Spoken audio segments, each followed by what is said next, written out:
Hello, this is a halter training video by me, Alyssa Setzer. This is the lovely selection of horses we got. The one that I ended up getting, I zoomed in at the end. There she is. Here she is standing. I really didn't name her because I didn't want to get attached, but I just called her my sweet girl. She was such a sweetie pie. So for this, we will be using the training quality assurance method and information. Now, what is the TQA? Well, TQA stands for Training Quality Assurance. It is a nonprofit organization focused on working with experts in the equine and ranching industry to set industry quality standards and certifications in training and selling horses to the public, as well as working on ranches, feedlots where horsemanship, stockmanship, and roping skills are required. I will go over all of the information for this before we get started. So this is our holy grail of information, basically. It spells out our foundation for perfection and how to achieve it. Our main goal is learning how to eliminate resistance when doing a job. We strive for the training trifecta: the temperament, the foundation, and the task completion. There are two different training thoughts. We have the traditional, which is forcing the body, which causes cortisol to go through, which is a really high stress chemical in our bodies.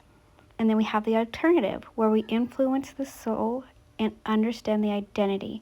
The chemical that we use with this is dopamine. And as you know, dopamine is something that makes us happy and that we crave.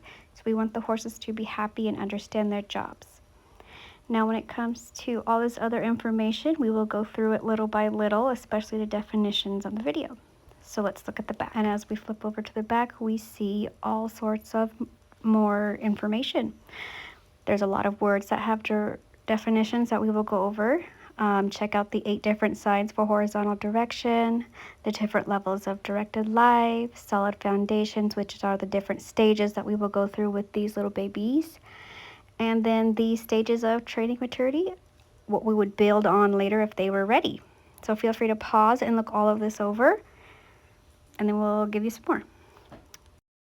And here we go into more details, especially when it comes to the body, soul, and identity. If you go ahead, those are the horse's primary driving factors. There are 2 underlining and 1 variable. Go ahead and pause this and go look through it, and it will explain a lot of the TQA's training program and why we do it that way.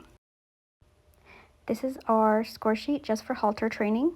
We will rate them from a -3 to a +3 based on how they act and what they've learned, kind of showing the progress. We have our task completion / foundation side of the jobs that we are trying to get them to do, and then we have the temperament side, and that is more about them and how they felt and how they reacted to different situations.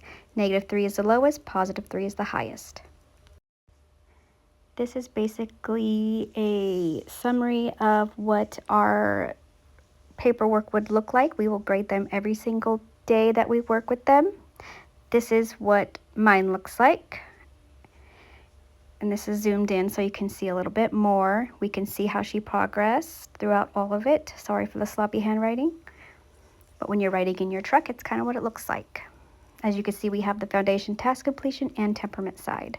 And they have all been graded from a -3 to a +3. And unfortunately, she didn't hit +3 because that is basically a horse that knows its job and can make up for an experienced rider, versus a -3, which is the exact opposite of that. These are some definitions of words that I may use while doing this video. We have the stockmanship, which is the ability to read the flight zone and balance point to influence the direction of an animal. The flight zone is the area surrounding the animal that ignites their self-preservation, kind of like a bubble. The balance point is the point on the animal that directs the animal forward or backwards or in and away from the fence. Now, stockmanship is about influencing the direction of the thought, putting pressure or discomfort on thoughts you don't want and rewarding the thoughts with comfort that you do. Make the wrong thing hard and the right thing easy. Starting off, we have good catch. Stockmanship skills were very important when we were working on this. I did speed up the video a bit. She was very reluctant. She's like, I'm not having any of this. But she did let me get close to her. This was the last day. She was tired, but she was still okay with me being right next to her. As you can see, I looped it over. I had a hold of it just in case she thought about getting away. She knew that I could get her. We brought it up and over towards us, and I had some issues trying to get it to fit. Her halter was hard to find. She was very small, because I am very small and she's right next to me. And as you see, we got it done. In the course of 5 days, she went from a -3 to a 2. We could see how she really improved with all of that. Now we will do stage 1 with willing submission in a crisis, standing and walking. Willing submission is, after initial cue, the horse performs the task on a loose rein and with no leg pressure. It was the horse's idea. First will be in a crisis, ooh no, scared, and then she looked right at me.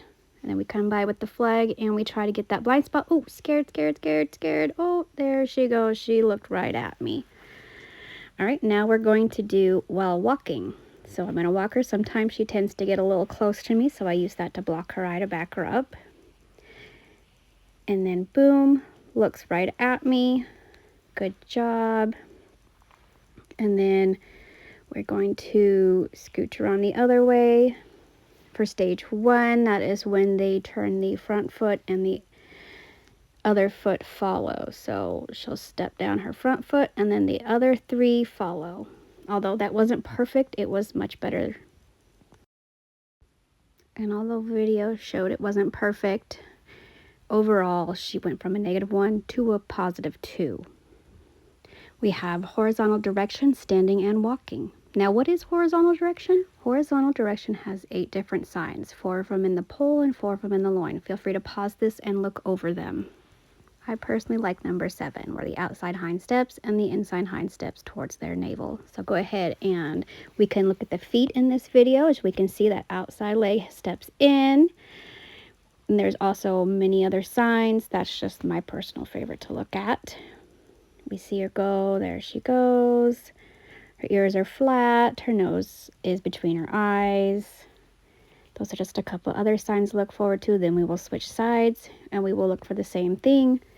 Sometimes it's hard to get used to looking at horses' legs, but we want to make sure we have the feet going where we want the feet to go, and then the body and the reins will catch up.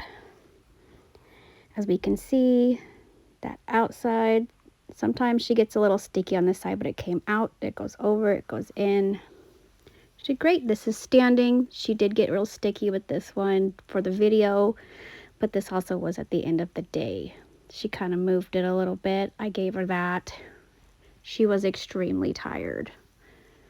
It was a lot for her. She was the smallest. This was the afternoon right before she was about to go home. She's trying to follow me. Again, kind of sticky with that. And then we're kind of do it again. We just gently apply some pressure and try and get her to move those legs again. I mean, she took a step, so I gave it to her. Sometimes if they give you a little bit and they are just so drained, you just kind of give it to them. When it comes to direction, the definition of that is when the slack is taken out of the rein, the horse puts the slack back in the rein with suppleness through the pole and loin. Here's how she did with that. We are at number 3. She went from a -2 to a +2. Unfortunately, the video didn't show that, but she does do really well. Now we're on to stage 2 and 3 with willing submission. This one I personally struggled with, especially at the end of the day. I could not get her to move, so I asked for help. As we could see, Wayne is helping me with her. We just had some issues getting her to do it. She eventually did get it done. She tends to just completely freeze when she's tired. And sometimes, like I said, if they give you a little bit, just let them have that break. It will give them the dopamine, and then they understand they can connect it with just moving that foot. Here's how she did overall. She went from a -2 to a 0. Number 5, stage 4 with willing submission. Feel free to look at her feet. Stage 4, hind quarter foot stays put while the other 3 move around it. See how she has set that hind foot? Now we will move the other 3 around it. We'll look at the front 2 and that back on the other side. 1, 2, and 3. There she goes. Stage 4. She went from a -3 to a 0. As you can see, she knows it and she did great. Now number 6, lead with willing submission and respect. Here she is. We're just walking around. She's doing fast. We kind of sped up the video a little bit. See how we have that loose? Oh, we sometimes, you know, a little bit of pressure, not pulling her, just giving her some pressure, and then she gives some relief by adding slack into the rein, which will be the lead. We have, there we go. She'll catch up. She's just giving me space. There we go. She's walking perfectly. She is still sleepy, but that's okay. She even walked past her buddies. She went from a -3 to a +2. I could walk around her with her anywhere. She stood quiet, tied up, and loaded in a trailer. Here we are, standing quietly. She is a little bit active. She just saw me and thought I was coming to get her, girl. And then she goes back to going to sleep. Here we are, loading in the trailer. She gets a little dramatic. She thinks it's a big jump, so she takes a big old jump. Boom, look at that. Fantastic. We go in there, stand a minute, let her get her dopamine because she did a great job. And then we'll go ahead, turn around, and walk her out. We did this multiple times. She did great. She's going to have a big jump down. Takes her a minute, and then she goes, ooh, boom. Such a big girl. She went from a -2 to a +1. She was able to do that super easy. And now we have pick up feet. All right, we're going down. We're having her lift. She gave a little bit. Let her have it. When it comes to picking up the feet, this was maybe the 3rd time I had done it. She did great with it.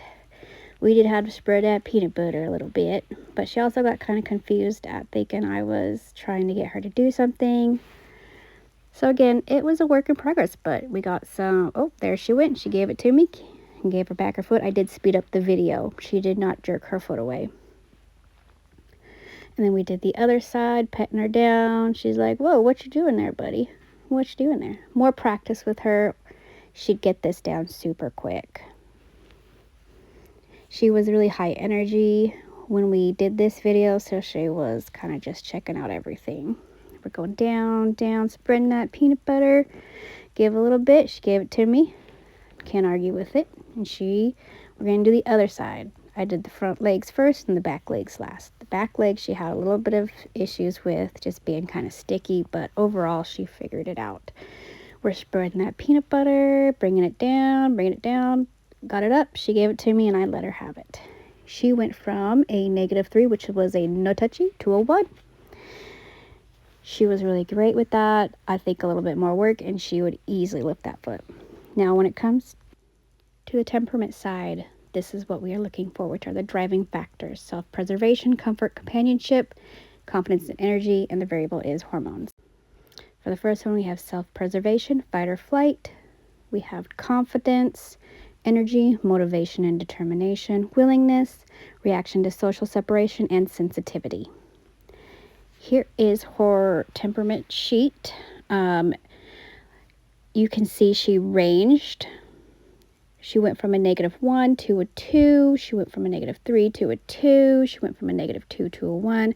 As you can see, overall, her temperament improved the more that we worked with her. And she is such a sweetie. She was very willing. She had some moments she had high energy, some moments she had low energy. As you can see, this is her at the end of the day, very sleepy. This girl was so smart and so willing to learn. I absolutely fell in love with her. I was so sad to see her to go. So if you're her owner, she's fantastic. And if you're ever interested in selling her, go ahead and give me a call. All right, just kidding. But seriously, she was fantastic, and thank you for watching.